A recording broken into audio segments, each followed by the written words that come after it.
NCERT computer science chapter 5 getting started with Python अध्याय 5 Python के साथ शुरुआत। इसमें हम पैराग्राफ 5.6 सब देखेंगे। एवरीथिंग इज एन ऑब्जेक्ट, सब कुछ एक वस्तु है। तो चलिए शुरू करते हैं। तो सबसे पहले हम इसे हाईलाइट कर लेंगे। तो ये हमने हाईलाइट कर लिया। सब कुछ एक वस्तु है। इसका पेज नंबर 105 है, जिसमें हमने यहाँ तक पढ़ लिया था, जिसमें हमने टिप्पणियाँ देखा था पिछले वीडियो में 5.5 में। तो अब 5.6 से देखेंगे, जिसमें हम लोग को देखना है कि एवरीथिंग इज एन ऑब्जेक्ट।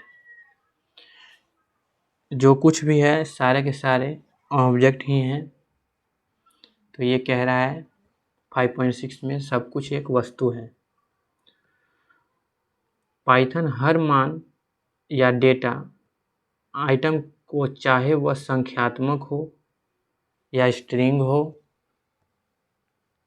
या अन्य प्रकार से, जिस पर अगले अनुभव में चर्चा की गई है। जितने भी अभी तक हमने अनुभाग देखा है, उसमें जितने भी तरह के संख्यात्मक स्ट्रिंग हो या अन्य प्रकार के वेरिएबल हो, वो सारे के सारे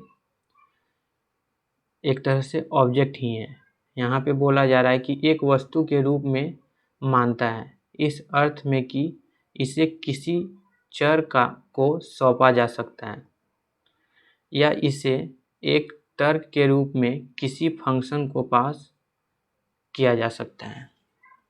पाइथन में हर वस्तु को एक अद्वितीय पहचान यानी आईडी दी जाती है, जो उस वस्तु के जीवन काल के लिए समान रहती है।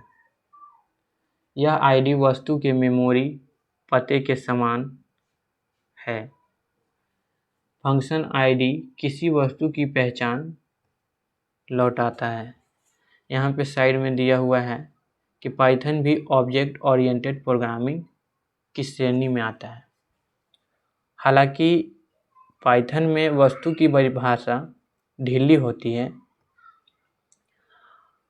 क्योंकि कुछ वस्तुओं के पास गुण नहीं हो सकते हैं या कुछ के पास मेथड नहीं हो सकते हैं।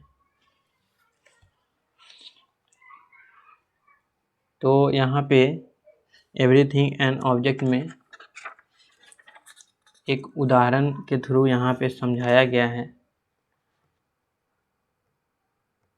कि नंबर 1 यहाँ पे 20 ले लिया और आईडी यहाँ पे इसका नंबर 1 करके ऐसे इसका आईडी ले लिया।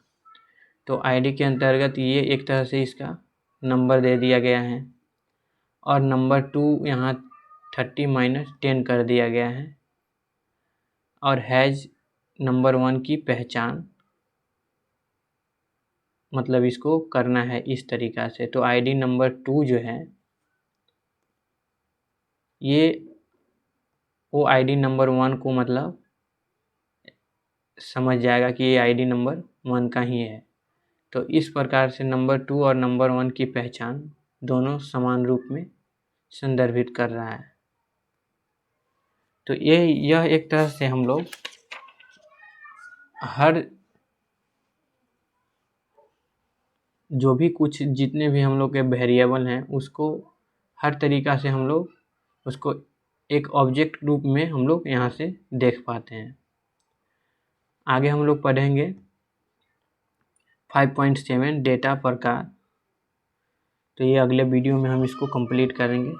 तब तक के लिए बाय।